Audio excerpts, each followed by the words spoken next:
муфаттишони пойгоҳи низомии Русия дар шаҳри Душанбе баъд аз ним сол баъз парвандаи сарбоз Ян Букинро бастанд.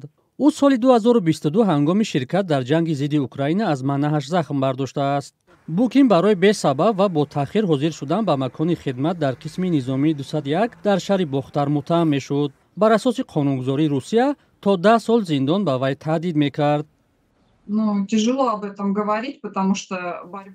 аслан хеле сангин аст дар ин бора суҳбат кардан.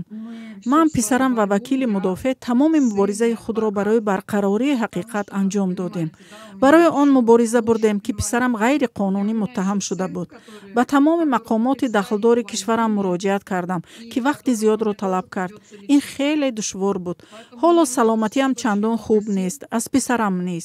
ҳарду бояд табобат гирем. вале шодам ки парванда баста шуд. Я, конечно же, довольна, что дело закрыли. ба қавли вакили мудофеаш, Букин танҳо то 6 рӯз ба таъхир ҳозир шудан ба макони хидмати ҳарбиро бар дӯш гирифтааст. тибқи хулосаи ниҳоии коршиносони тиббӣ ки санаи 2 апрели 2025 сол дастраси мо гардид, сарбоз Букин Ян барои хизмати ҳарбӣ корношоям дониста шуд ва мин баъд аз адои хизмати ҳарбӣ низ озод мегардад. ҳоло Букин Ян метавонад барои дастрасӣ ба кафолатҳои иҷтимоӣ ба мақомотҳои дахлдори давлатӣ муроҷиат кунад. модари сарбоз мегӯяд, ҳарчанд парванда ба нафъи онҳо қатъ гардид, дар ҳарос аст ки писараш дубора ба ҷанг ба Украина фиристода мешавад.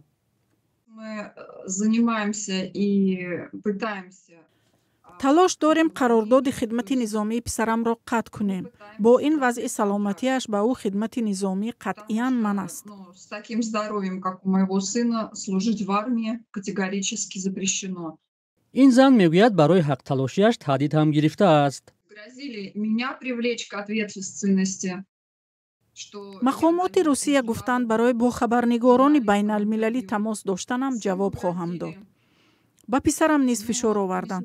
вале ман ба шумо рӯзноманигорон изҳори сипос мекунам, зеро без саҳми шумо шояд чизе намешуд.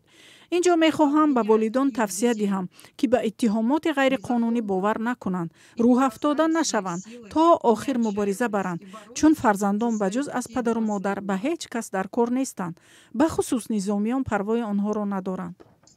Потому что никому, кроме родителей, особенно военнослужащие, они не нужны. дар пойгоҳи 201 Русия дар Душанбе дар робита ба қазияи Ян Букин нахостанд маълумот диҳанд. дар ин пойгоҳ дар даромадгоҳи ин пойгоҳ гуфтанд ки феълан раҳбаронашон банд ҳастанд ва баъдан дар ин бора маълумот хоҳанд дод. тамосҳои мо ба Ян Букин бенатиҷа монд. ӯ дар гузашта парвандаи ҷиноиро комилан беинсофӣ хонда гуфта буд ки саломатиаш хуб нест, бинобар ин намехоҳад хидматро идома диҳад. Букини 22сола фарзанди ягонаи оила буда то ҳол хонадор нашудааст. модараш дар шаҳраки Бачатскии Кузбасс зиндагӣ дорад. русия дар охири моҳи феврали соли 2022 бедалел ба Украина ҳамла кард. радиои озодӣ пештар дар бораи ҷалби сарбозони пойгоҳи 201 Русия ба ҷанг гузориш нашр карда буд. пойгоҳи 201 артиши Русия дар Тоҷикистон бузургтарин пойгоҳи хориҷии нерӯҳои хушкигарди артиши он кишвар ба шумор меравад.